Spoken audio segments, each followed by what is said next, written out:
This is a podcast of 98FM's Dublin Talks. Remember, catch the show live Monday to Friday at 10 a.m. 98FM's Dublin Talks with Adrian Kennedy. 98FM. Now, there was a lot of talk in the news the other day about the planned visit next month by Britain's Prince Harry and his new wife, former American actress Meghan Markle. They'll arrive into Dublin in July with a group calling themselves Anti-Imperialist Action Ireland, who are against anything royal related, are to stage a protest in Dublin in 2 weeks, around the 10th of July. The protest will take place outside the GPO and is called Dublin Stands Against English Royal Visits. They're protesting against the visit of Harry and Meghan. Irish Socialist Republicans will take to the streets to oppose the Brit imperialists. We're going to try and find out why. 6797 981 is our telephone number. You can text or WhatsApp us 0877 98 98 98. Seamus Kelly is the spokesperson for Anti-Imperialist Action Ireland. Seamus, welcome to 98FM. Seamus, what's the problem with Harry and Meghan visiting Dublin? Well, what we have to, from our perspective as Anti-Imperialist Action Ireland, what we need to do when talking about royal visits is cut under what's been created since 2011 as a celebrity culture around the English royal family in Ireland and ask why do they want to visit Ireland? What is the political motivation for this? Because it's a beautiful country. And what we would argue, it is, but more so than that, this is about normalising the ongoing British occupation of the six counties. Okay. There have been repeated visits since Elizabeth Windsor's visit in Dublin and Ireland and Cork in 2011. Charles Windsor has been here 4 times, I think, out of the last 5 years. Yeah. And Harry and Meghan have already been to the occupied six counties and are now coming to Dublin. And this is all very much part of a normalisation agenda. It's a wider agenda, not just including the royals, but including other British imperialists, such as the Red Arrows will be appearing at Bray Air Show in July also. And there's singers currently touring Ireland that are styling themselves as a sweetheart of England's Marines. They'll be singing at the Armed Forces Parade in the occupied six counties. So this is a much wider strategy of normalisation that needs to be challenged. OK, now, our relationship with our nearest neighbour has improved dramatically over the last 20 years since the signing of the Good Friday Agreement. And part of that normalisation is, for example, a state visit by our president to the UK, and similarly a visit by the Queen or other members of the royal family to the Republic. What's the big deal? Well, I think, first of all, when you say it has improved, I'd have to ask who for and what you mean by those improvements, because just because there's an absence of a conflict does not mean that there's a normal relationship. Britain is still very much an imperialist power and views Ireland as very much part of its imperialist strategy. Ireland is a key location for Britain. With its wars of conquest in the Middle East, with its current Cold War by Britain and the US against Russia, Ireland's very strategically important to them. So it's not just about presenting improved relations. There's very much a political and military strategy going on here by the British imperialists. So do you believe that the proposed visit of Prince Harry and Meghan Markle, or the Duke and Duchess of wherever they are, do you believe that that is a sinister visit with sinister undertones? Yes, and I'll explain why. You're referring to them as the Duke and Duchess of Sussex, which is one of their titles. But on their wedding, they were also awarded an Irish title, the Baron and Baroness of Kilkeel. Kilkeel is an Irish town in the occupied six counties. So if the English royal family and the English imperialists have no interest in Ireland, why would they be accepting an Irish title? This is very much a strategy to try and normalise the English occupation of the six counties, to normalise British imperialism and to sort of rehabilitate the royal family who for a long time, both in England and in Ireland, Scotland and Wales, have been viewed as little more than a parasitic drain on society there. Do these people not realise how out of touch they are? What do you say to somebody like that? Well, it's often tried to be said that the national question in Ireland is solved, but we would very much disagree with that, because there's still obviously an illegal British occupation in the six counties. And when people talk about out of touch, what our protest would be aiming to highlight is not only the ongoing British occupation, but also the role that British imperialism, and in particular Harry Windsor, has played across the world and in the Middle East. For example, Harry Windsor would have been on the front lines in Afghanistan and has boasted about killing people in Afghanistan in the Guardian newspaper. Britain is also very much behind the current war in Yemen, which has been led by Saudi Arabia, but it's British imperialism directing it, and they're also arming the Zionist state a huge amount each year, which is obviously committing genocide in Palestine. Britain is also training troops of the neo-Nazis in Ukraine. So it's a very much the fascist role it's currently playing in the world, and this protest will give people in Dublin an opportunity to highlight both the occupation of Ireland and the role of British imperialism around the world. Okay, so now... It's not stuck in the past, it's very, very current. Okay, now Harry and Meghan, they're newlyweds. This trip to Ireland has been described as a mini-moon, like a mini honeymoon. Why would you possibly object to that? Well, the point is that this is not about two individuals coming on their honeymoon. This is about two people who represent British imperialism, who represent an archaic family who believe they have a divine right to rule over the rest of us, which is just not true. It's something I absolutely reject as a Republican. They're going to come here, having been in the occupied 6 counties, and attempt to portray the relationship between Ireland and Britain as normal. And we're going to stand up just to say this is not a normal relationship between our countries, and it cannot be until Harry Windsor, his family, and the British government rejects their claim of jurisdiction over the 6 counties. Okay, so they're not welcome as long as there is a British presence in Northern Ireland, and okay, I mean, again... But also while Britain continues to wage its war of conquest all over the world, because Irish Republicans would stand in solidarity with the people of the Middle East who are being absolutely obliterated by Western imperialism led by Britain and the US. And of course the EU have a role in that too. Okay, let me take some calls on this. Our telephone number is 6797 981. You can text or WhatsApp us 0877 98 98 98. Let me ask you, so Seamus, you're planning to hold a protest. What do you hope to achieve with this protest? The protest is just to give people an opportunity to stand against British imperialism. As you've already said, people think that the national question in Ireland is solved. They think since the Good Friday Agreement in 1998... But I mean, I have to say to you, Seamus, that was a democratic vote on both sides of the border. It was overwhelmingly approved here in the south. It was a separate vote. And it was majority approved up north. Just to speak to you there on that, there was 2 different votes. The vote in the south was not on the Good Friday Agreement. It was about removing Articles 2 and 3 from the Free State Constitution. Correct, yes. Separate vote. Yeah, but that in itself removed... Hang on, that in itself removed the constitutional claim to the 6 counties. But there was never a real constitutional claim from the Free State on the 6 counties. The Free State was set up in 1922 to suppress our republic that was proclaimed in 1916. And we would view the 1916 proclamation and the first Dáil, the 1919 democratic programme, as still standing in Ireland. That is the rule that we should be under, not the British imperialist rule in the 6 counties or the Free State rule in the 26 counties. All right, let me take some calls on this. Our telephone number is 6797 981. Text or WhatsApp us 0877 98 98 98. You're saying about Harry and Meghan visiting. Do you think that they should cancel their visit? Absolutely. Do you think they will cancel their visit? I think they should cancel their visit because they still claim the occupied 6 counties. If Harry Windsor was to give up his claim over Ireland, if he was to reject the history of his family, he'd be more than welcome to come here. But while he continues to call himself the Baron of Kilkeel, an Irish town in the occupied territories, he's absolutely not welcome. While he continues to boast about killing people in Afghanistan, he's absolutely not welcome. Why would the Free State government want to welcome someone who has boasted about killing individuals in Afghanistan? It's absolutely shocking. I was in Kilkeel only recently, and I don't know if you've been there I have, of course. in recent years. It will be one of the most unionist towns in the whole of the north, and that was very obvious when I was there a couple of weeks ago. I mean, so what? He's the Baron of Kilkeel. He's no right to claim jurisdiction over any part of Ireland. People in that village of Kilkeel are very happy to be part of the United Kingdom. They're entitled to claim their identity as British, but the people in Kilkeel are as Irish as you or me. Ireland is a 32-county country, and Britain has no right to claim jurisdiction over the 6 counties. OK, stay there for a second. Paul, you're on 98FM. How are you, Paul? How are you, Adrian? Good, thank you, Paul. Paul, you're from the north? I'm from the north, but I live in County Meath. OK. I live and work here, and Seamus has gone on there, right? I'm from the north, and if there was a border poll tomorrow, most of the nationalists would vote to stay with Britain. Because why? Because of what the payment, free school up the north, free school dinners, free health service, free doctors, free prescriptions. Most of the nationalists would vote to stay in the north. And I am a nationalist from the north.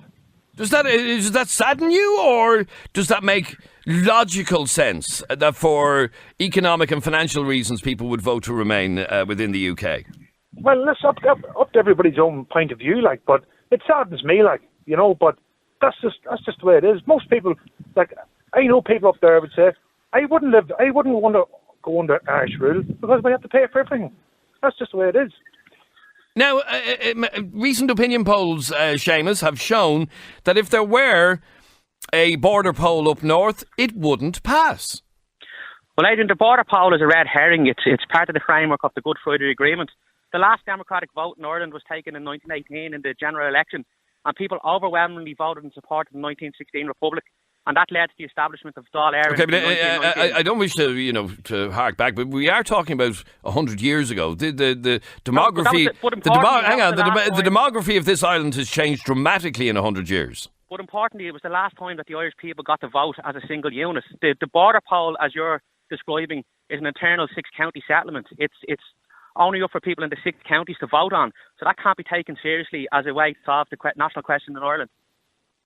But it is what it is, Seamus. You're not going to change with a protest outside the GPO. You're not going to change the constitutional setup as it stands. It is what it is, and you need to deal in the reality of. Nor do I claim that we would. But what the protest at the GPO is designed to do is to raise the issue that British imperialism continues in Ireland and continues around the world, and to start waking people up to the agenda of normalisation in the country. Because, as I said at the beginning, there's a cultural imperialist move on here to present the British royals as celebrities, and that people will be celebrating them coming here. Okay, but I have to tell you, Seamus, a couple of weeks ago, tens of thousands of women and men here in the Republic watched the royal wedding. Tens of thousands of them. They did. So and they view that's them. Part of cultural imperialism. But they view those people as celebrities, or whatever word you want to use. And I've spoken to people who think it's great that that Harry and Meghan are going to be visiting Dublin. They think it's a celebrity visit. They do think it's a celebrity visit, and that's why our protest is designed to show the truth, to go below the veneer of celebrity culture, below the veneer of cultural imperialism, to show that Britain is still very much an imperialist animal in Ireland, and that Harry Windsor represents all that is wrong and all that is impaired. Okay, Paul, as a northerner, does it bother you at all that Harry and Meghan will be visiting Dublin in a couple of weeks? It doesn't bother me at all. I wouldn't go to see them, but it wouldn't bother me. On a protest outside the GPO would make not one bit of difference. Harry and his wife, they don't represent the British government. The British government make the rules. The royal family are just figureheads. It's nothing to do with them. You know what I mean? Would you not accept that, Seamus? I totally reject it's not like Harry has any power to pull Britain out of Northern Ireland. He's no power at all in that regard. Harry Windsor, as I've already explained, has played a key role. I know he was a soldier. I know all that, yeah. So he has very much got crimes to answer for. And as a figure of the British royal family, he represents all that institution represents. He represents the illegal claim over Ireland. By taking the title, as I've said, Baron of Kilkeel, he's very much showing that he's in favour of continuing the occupation of Ireland. That there is put on him. He didn't ask for it. It's put on him. He could have rejected it, Paul. Of course he could. Look, I was just talking to somebody about this yesterday, all right? On about how many lords, do you protest outside Lord Mount Charles in Slane? Look, he's a lord, and he's land. Do you not protest outside his house in Slane? You're right, he shouldn't own any land in Ireland. Pardon? I agree with you, he shouldn't own any land in Ireland. Who, Lord Mount Charles? Yeah. He owns Slane Castle. Yeah, I know, but it should be taken off him. But it's not taken off him, and there's a Duke, the Duke of Devonshire, I think it is, owns 8,000 acres in County Waterford. Which is absolutely disgraceful. How did these people get the land? This is what you have to ask yourself. This is two centuries of conquest in Ireland. After the Land Act, when the Irish Republic was set up, most of the land was taken off them, but it wasn't taken off these people. And I don't know. You have to wonder why. But Paul, just to come back to your question there about the Baron of Kilkeel, this was, as you say, awarded to him by his grandmother, Elizabeth Windsor. And why would she decide to award him an Irish title? Why was his brother William also given an Irish title? And the reality is because the British royal family, despite what you're saying there, are absolutely up for keeping the occupation going. They want to keep Ireland as the jewel in their crown. They don't want to be So splitting up the I union. have to say to you, Seamus, there are some that believe, and possibly rightly, that the Brits would love to get rid of the North if they could. They just can't, because the people in the majority in Northern Ireland don't want to leave the United Kingdom. But if they could, especially with Brexit and all the headache that the border is causing for them, they'd love to get rid of it. You're exactly right, Adrian. You're exactly right. Yeah, I think I am, yeah. Sorry, yes, go on, Seamus. I would totally think that the ordinary English working class want rid of Ireland. I don't think they want to be holding another country in occupation. But successive British Prime Ministers, from David Cameron to Theresa May currently, and the Queen of England, by her actions, has shown that they want to keep the Union intact. Both with the threat of Scottish independence. Only because the majority of people in the 6 counties wish to remain part of the United Kingdom, including, as Paul says, many, many nationalists. Yes, and by the way, Britain is not an honest broker in Ireland. It's an imperialist power. That is an absolute fudge. You've seen from the Scottish independence campaign, the Tory party, the Conservative and Unionist party, which is their full title, absolutely want to keep Ireland as part of the empire. Look, the only reason why the British government won't have a border poll is one reason and one reason only. And if you don't know what it is, you must be stupid, because I'll tell you what it is. It's to hold the 10 DUP votes in the Houses of Parliament that hold that government together. That's exactly the only reason they're not having a border poll. As I said, a border poll is a red herring. It's part of the framework of Britain's legislation in Ireland. The Good Friday Agreement is not something that I would be championing. What the reality is, Britain wants to hold Ireland because as it removes itself from the European Union, it needs to continue to have a strategic importance in the world, and Ireland gives it that corridor to the Atlantic and all other reasons that it wants to hold on to the occupied 6 counties and continue to control the 26 counties by having... They've absolutely no control over the 26 counties now. Of course they do. How? They control us through their financial institutions, through their multinationals, through the absolute fawning over the royal family from the Free State government. Don't forget, the Parliament in Leinster House was established by the Government of Ireland Act in 1920, and a British Act of Parliament in Ireland. Leinster House, the Parliament there, is not a sovereign Irish Parliament. It only extends to 26 counties, not 32 counties, and that's because Britain continues to have influence over all of Ireland. Okay, but Britain we're not even part of the Commonwealth now. We are an independent republic, a constitutional republic that has no hand, act or part in the British Commonwealth. We were one of the first former colonies to leave the British Commonwealth. In fact, we're one of the only ones to have left the British Commonwealth.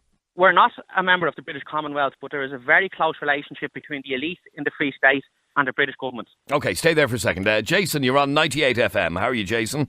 Hey, Adrian. Good, thanks, Jason. What did you want to say? Well, I kind of agree with Seamus, most of what Seamus is saying, right? Paul there, I'm listening to Paul, right? I know that's Paul. I know that's not Paul. That's Willie Fraser there, because I know his voice. Right? The fella from the nose, not. Yeah, that's Willie Fraser. It wasn't Willie Fraser. Don't be so ridiculous.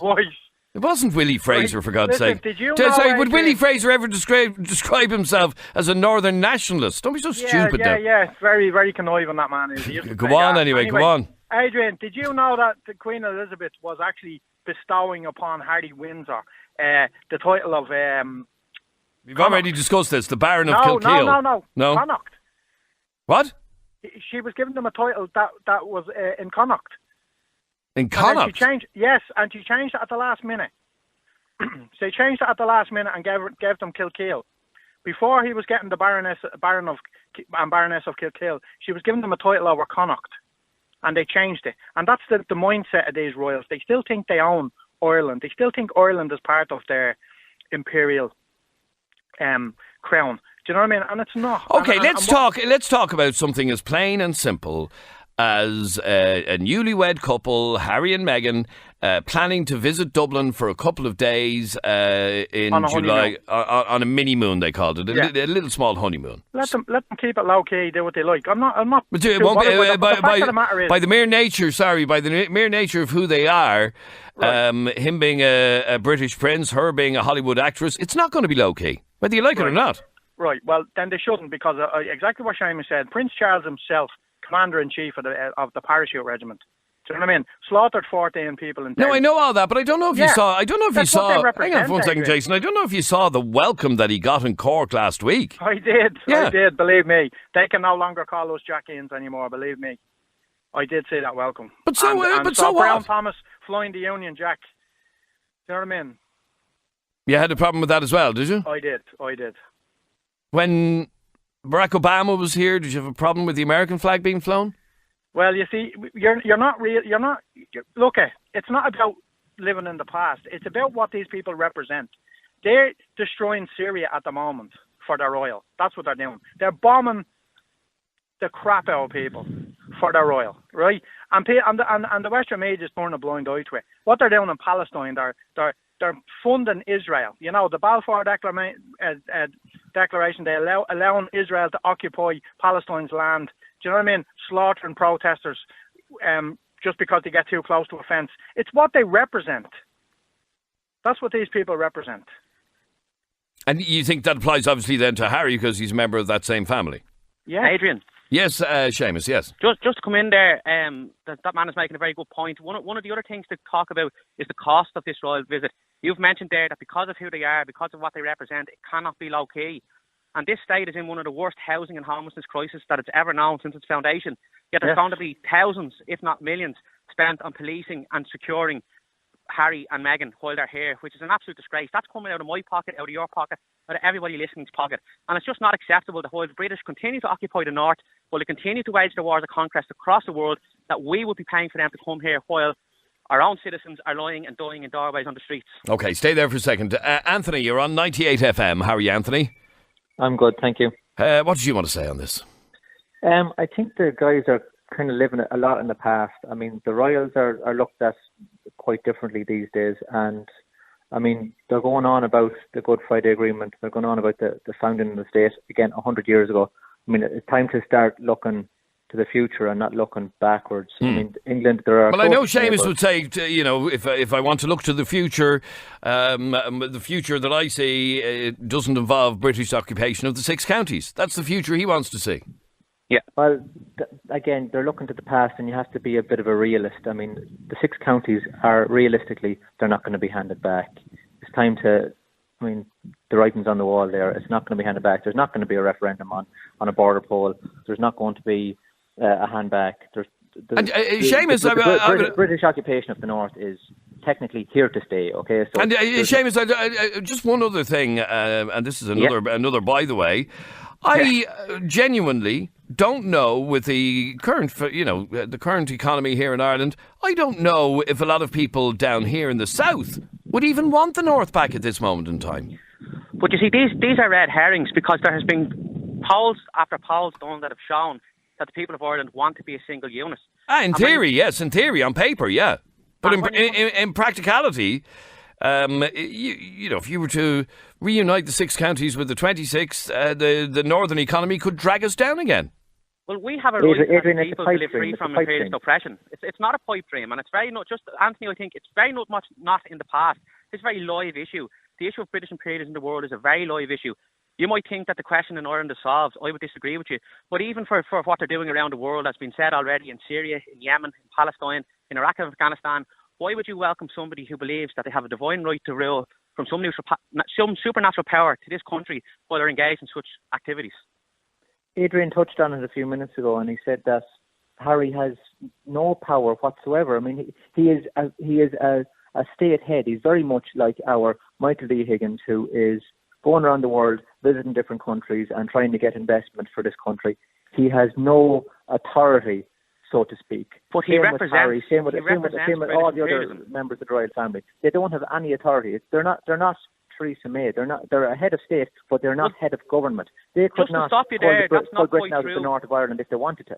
That's not quite true because Elizabeth Windsor has the power to call her Privy Council, and you'll know from the wars in Iraq that she used her power in the Privy Council to sanction that war.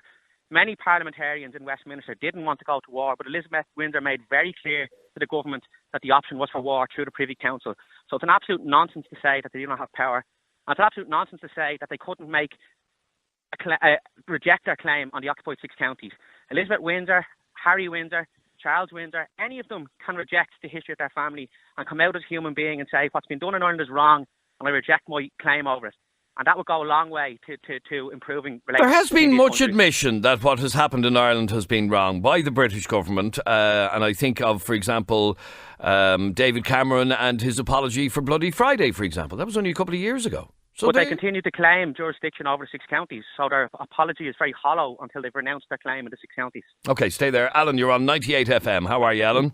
How are you doing? How are you, Alan, what do you want to say on this? I'm just listening to this and I'm laughing. I'm out walking the dog here at the moment and I'm laughing at what I'm listening to. I mean, come on, everybody needs to relax and just take a chill pill. The guy and his wife are coming over to visit Ireland. He's not coming over for any strategic but it's not a state. It's not a state visit, for example. It is a state visit. It is. He's coming over to visit. He's coming over to visit. Seamus, a state visit involves a head of state. He's not a head of state of any country. It's an official visit, and he will be visiting Michael D. Higgins in Ars and Uachtaráin. It's been officially announced. That's only been polite. It's not. This is all part of the strategy of normalisation. It's not about being polite. I suppose with Seamus' conspiracy theory there, he'd probably be thinking that the visit that he's going to have to the Guinness storehouse is some kind of takeover bid over Guinness. I mean, come on. Guinness is now owned by Diageo anyway, so. Look, I mean, this is ridiculous. Organising protests to try to stop the chap coming over on these holiers. I mean, Adrian just said there a while ago about the tens of thousands of people that were watching the wedding from over here in Ireland a couple of weeks ago. Now, I was the one that was over in Mallorca on holidays watching the wedding over there. Ah, yes, I remember talking to you, Alan. I never sent you in the photographs, actually, of the royal wedding party that we had for the previous wedding. But yeah, you were all at, you all had a party for William's wedding. We did. We had a royal wedding party for William's wedding to Kate, yeah. All right, and then for this wedding, you were going to be in Mallorca on your holidays. And sitting on the beach at the bar, watching it on the big screen. On the big screen. I'm sure that makes you feel physically ill, Seamus, does it? No, I mean, Alan's entitled to any view that he wants to have, but he came on the show to say that he didn't mind that Harry and Meghan were coming to Ireland, and now we understand why, because he's politically supportive of the claim that Britain has over Ireland and politically supportive of the English royal family, so of course he's going to welcome them. Who's politically supportive of what? As a matter of interest, Alan, if there's any opportunity to see these two, would you or your missus or your family go in to see them? Myself and Maria definitely would if the opportunity arose. I don't think it's going to happen, but if the opportunity arose, yeah, we would go in and wave them on. I mean, I'd love nothing more than to go out and have a pint with the chap. But look, he's just a bloke at the end of the day. He's not responsible for anything that went on in the past. The past is exactly that. It's in the past. I think he's moved on at this stage. He's responsible for his own future, and he's responsible. He's not responsible for anything. What do you want him to do? Do you want him to renounce his whole family, like, and say, "Look, good luck"? If he wants to be welcome in Ireland, he should. But he's responsible. If he wants to be, come here, Seamus. Everybody is welcome in Ireland. There's nobody is not welcome in Ireland. Alan, Harry is absolutely responsible for his own actions in Afghanistan, where he murdered Afghanistani citizens from a helicopter. So what about all of the? So is that the case now for every single soldier? Is that the case for every single soldier in the war? You're against every single soldier in the wars? Every single imperialist soldier involved in imperialist wars, I absolutely oppose them. So, well, at the end of the day, I suppose any murder is murder. Murder is not a good thing. But what about all the Irish Republicans that have killed in the past in the name of the cause? Are you against all of those? Am I against all of which, sorry? Are you against all of those actions? What actions? Any Republican murders that happened in the past with the IRA, for example, where they went and killed people or shot people or planted bombs or whatever. Are you against all those? I have no problem saying that I think any loss of life is absolutely tragic, but you cannot equate the violence of the oppressor with the violence of the oppressed. Okay, let me just squeeze in one very quick call, Eddie. What did you want to say? The guy's living in the past. He really is. I mean, listen, not one person has come on here and agreed with him. Well, one did. In fairness, one did. He's probably sitting there. He seems to be anti-English. He's probably supports an English football club, listen to English music, watches Coronation Street. You know what I mean? These people are generally living in the past. And he's going on about oppressor and this and that. What if a French foreign dignitary came here? The Fashoda incident a couple of 100 years ago where they carved up Africa. Would he be against the French PM coming here? You know what I mean? These people, they've always got something to whinge about. It doesn't affect their daily life. You know what I mean? Well, it does. Like, move on. Like, this is a girl that's coming here, right? An American girl, married a fella, fairy tale wedding. She just fell in love with a bloke. She hasn't got a clue of 800 years of Irish history. And he's saying this. Well, in fact, one of the things that that was said about their visit, and I'll just read the statement again from is it Windsor Castle or wherever they live. The Duke and Duchess are looking forward to learning more about Ireland's history and experiencing its rich culture, as well as meeting the people who are shaping the country's future. What harm in that, Seamus? But you see, that's called cultural imperialism. It's the slants that they're putting on things, that they want to come here and learn about our history and about our culture. Is that not a good thing that they want to? They're very much responsible for the decline of the Irish language and Irish culture in this country. I think hang on, Seamus. Hang on. And in the 100 years that we've had the opportunity to revive it, we haven't bothered our arse in general. Just to answer, I think that I missed that last caller's name. Eddie. And he was Eddie, and he was referring to ourselves as maybe being anti-English. I'd like to completely reject that. What I am is anti-imperialist, and I'm anti-British imperialist, but we work with English working class organisations, particularly the Republic campaign, who are absolutely against the monarchy. And are you against all the Irish lads that couldn't get in the Irish army and join the English army? There's thousands of Irish lads in the English army. That's cultural imperialism. I'm absolutely against them. And what you asked, it's just people trying to make a career for themselves. Progress. Eddie, just to answer you about the French are a key part of NATO and are a backup to both British and EU imperialism in the Middle East. So we would absolutely oppose any French presence in Ireland, any French warships, any French prime ministers, because what they're doing in Africa and what they're doing in Syria and Iraq and Afghanistan is absolutely criminal. Okay, sorry, in answer to that question, how do you feel about people from the 26 counties being part of the British Army? I think it's absolutely disgraceful that that Irish people would be joining the British Army, knowing the history of the two countries, knowing that they're going to be you have to build a bridge at some stage in life, and you have to move on. You can't always have hatred in your heart, because you'll never get anywhere. There's absolutely no hatred here. What we're asking for is Britain to get out of Ireland and let the Irish people decide their future on their own. Finally, Seamus, you are planning a protest. Do you expect big support? Well, we'd expect dignified support. I mean, as I've said, we're in the middle of an absolute strategy of normalisation. Okay, when and where is your protest? Well, the details haven't been finalised yet because we're waiting to see what the itinerary of Harry and Meghan is. But we'll be gathering at the GPO on the 10th of July, and we'll be going wherever we can get our best opportunity for protest. Okay. Seamus Kelly, spokesperson for the Anti-Imperialist Action Ireland. Thank you very much indeed for joining us on 98FM. Thank you. And if that protest does take place with however many turn up, we will be there. This is 98FM's Dublin Talks. This is a podcast of 98FM's Dublin Talks. Remember, catch the show live Monday to Friday at 10 a.m. 98FM's Dublin Talks with Adrian Kennedy. 98FM.